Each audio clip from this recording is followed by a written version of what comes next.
Levítico 19:20 dice: en el nombre del Padre, del Hijo y del Espíritu Santo, si un hombre yaciere con una mujer que fuere sierva desposada con alguno, y no estuviere rescatada, ni le hubiere sido dada libertad, ambos serán azotados. No morirán, por cuanto ella no es libre. Siéntese, por favor. Y en esta tarde le voy a titular a la reflexión: justicia ante la inmoralidad. Porque el versículo habla de inmoralidad, pero también sobresale la justicia de Dios. Por ello le llamo a esta reflexión justicia ante la inmoralidad. La idea principal del versículo 20 en adelante es resaltar la importancia de la santidad, y establece Dios leyes que promuevan la justicia y el respeto por la propiedad y la libertad de los demás. Este versículo se centra en la protección de las esclavas, las mujeres esclavas adquiridas por otros, estableciendo que no podían estas mujeres esclavas tener relaciones sexuales con ellas sin su libertad, sin estar completamente libres. En esa condición de esclava tenían que ser primero rescatadas, pagadas con precio, para que posteriormente cualquier varón pudiera tomarlas como esposa. Así que miramos en este versículo cómo la justicia de Dios protegía a las mujeres esclavas, prohibiendo la deshonra, el engaño, la violación sexual. Y aún para ser tomadas como esposas, primero tenían que ser pagadas con un rescate. Tenían que hacerlas libres por medio de un pago de redención. Esta acción de rescatar a la mujer esclava, haciéndola libre por un pago de redención para tomarla como esposa, ilustra, aprenda esto, espiritualmente lo que el Señor Jesucristo hizo por la iglesia, pagando por ella, haciendo un pago de redención a fin de tomarla como su prometida, porque la iglesia es prometida del Señor Jesucristo. Pero resulta que nosotros como iglesia éramos esclavos del mundo, éramos esclavos del pecado, éramos esclavos del mal. ¿Y qué fue lo que hizo el Señor Jesucristo para que hoy la iglesia sea su prometida y pueda tomarla eternamente como esposa? Pagar por ella. Pagar por ella. Dicho esto, regresamos al mensaje contenido del versículo 20, que el asunto a tratar en este versículo era cuando la mujer esclava era tomada sexualmente antes de ser libre. De eso se trata. Del 20 al 22, ese es el tema de este párrafo de versículos. De hecho, voy a leer este texto en otra versión diferente, un poco más actualizada. La traducción de la Biblia, la palabra de Dios para todos, cita este mismo texto de la siguiente manera: en caso de que un hombre tenga relaciones sexuales con una esclava que está comprometida con otro hombre, pero que todavía no ha sido comprada ni puesta en libertad, se les debe castigar a ambos. Sin embargo, no se les aplicará la pena de muerte, porque ella no era libre. En cuanto a la pena de muerte por el adulterio, esta era una excepción en la justicia de Dios. Aquí resalta, hermanos, la justicia de Dios, porque en la ley había un estatuto, un mandamiento, que cualquier persona que adulterara, la pena de muerte era sobre ella. Era muerte de lapidación. Todo aquel que fuera sorprendido en adulterio. Merecía la muerte, literalmente la muerte. Vamos a mirar unos versículos más adelante. Pero en este caso hay una excepción. Y en este mandamiento, hermanos, se mira la verdadera justicia divina, ya que según la situación de la mujer, por ser esclava, se le perdonaba la vida. Sin embargo, no quedaría libre de castigo. En otra circunstancia, si las dos personas eran libres y caían en adulterio o cometían adulterio, la pena por ese pecado de inmoralidad era la muerte por lapidación. Y esto se aplicaba tanto al varón como a la mujer que había cometido tal pecado. Vamos a mirar un verso un poquito más adelante, el capítulo siguiente, 20:10. Mire la sentencia. Esa era la sentencia. Realmente esa era la sentencia. Levítico 20:10. Léalo, por favor.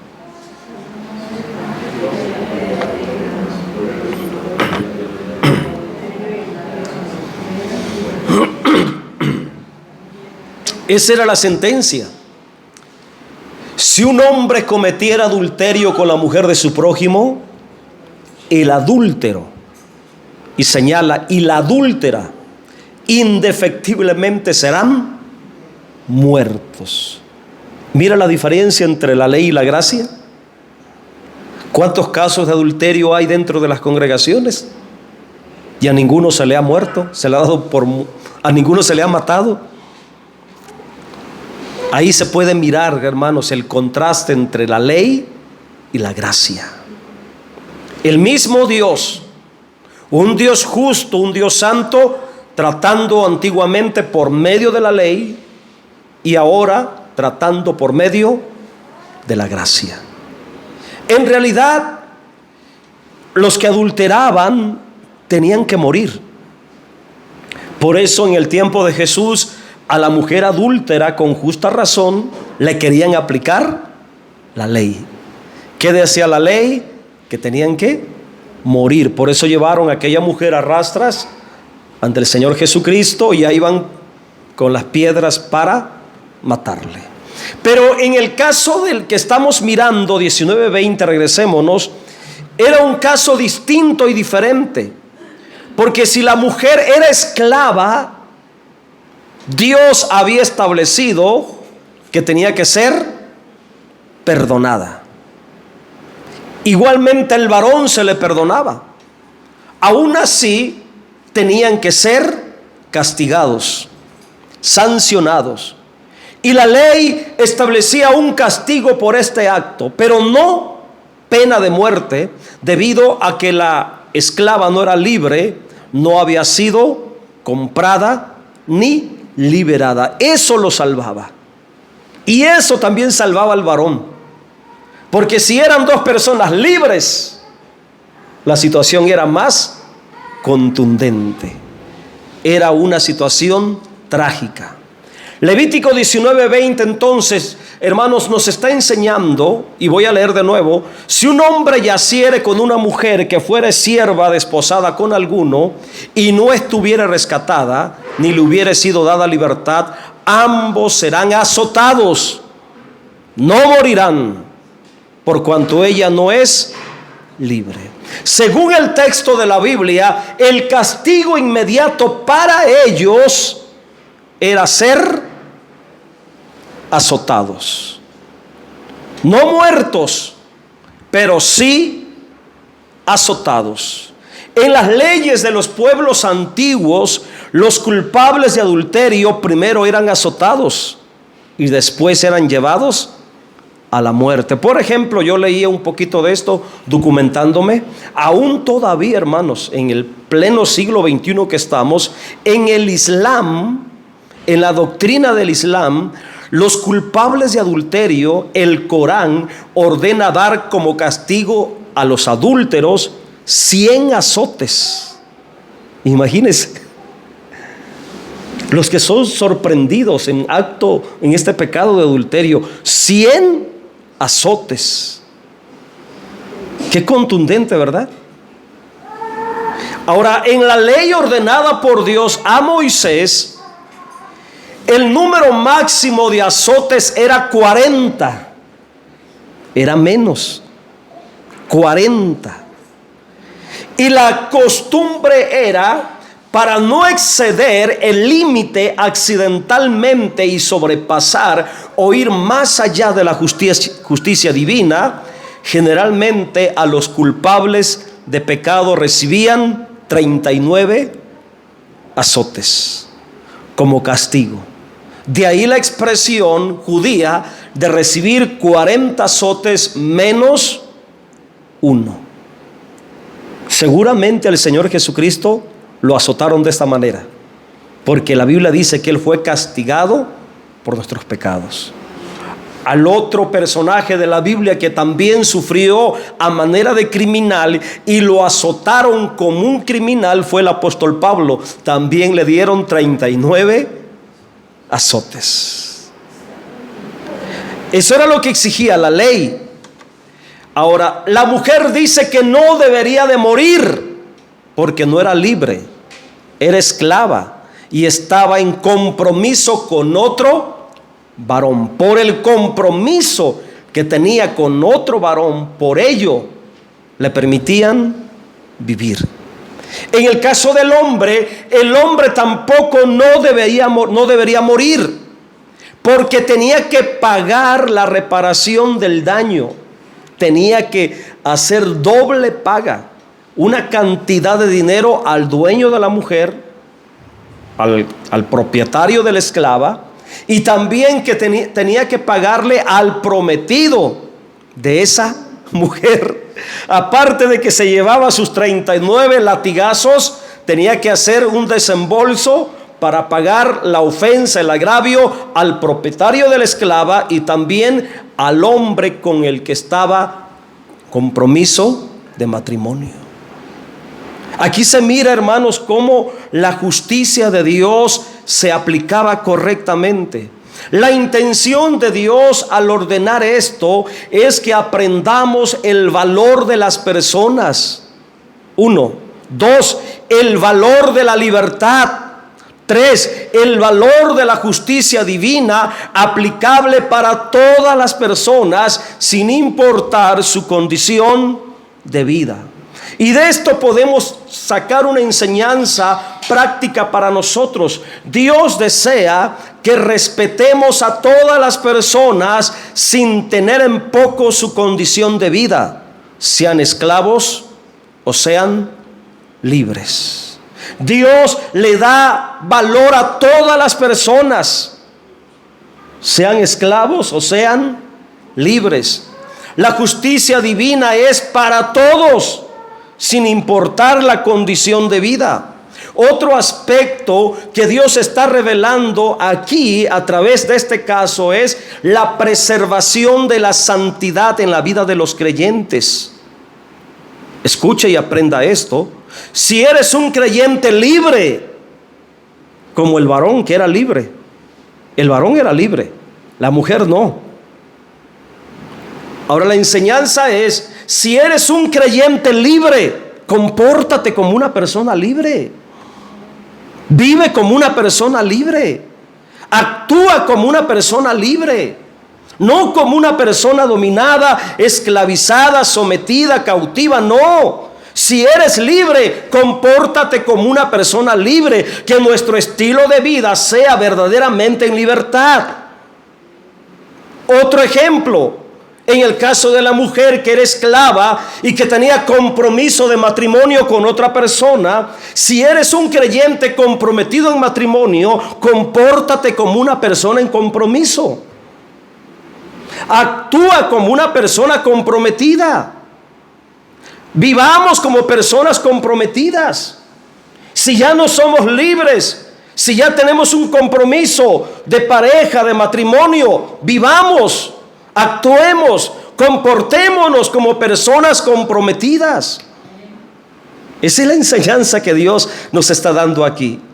Aquí tenemos entonces una mujer comprometida que no era libre, y tenemos a un hombre que sí era libre, pero ambos viviendo de manera al revés. comportándose de manera contraria. La mujer esclava comportándose como una mujer libre, siendo ya desposada con otro. Y el hombre libre comportándose como un hombre comprometido. Gloria a Dios.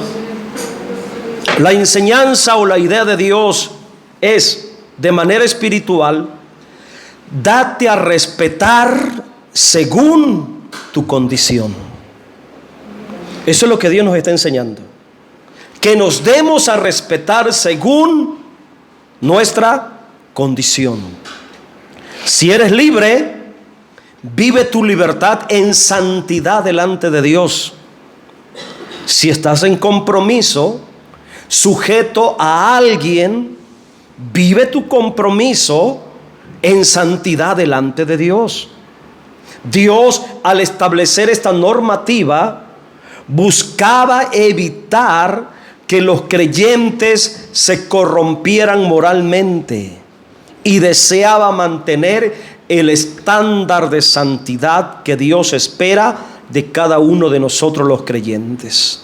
Por ello, Dios prohibía la relación sexual con las esclavas no liberadas, no rescatadas, estableciendo un castigo, pero no la pena de muerte, enfatizando la justicia y la santidad que debe de tener el pueblo de Dios.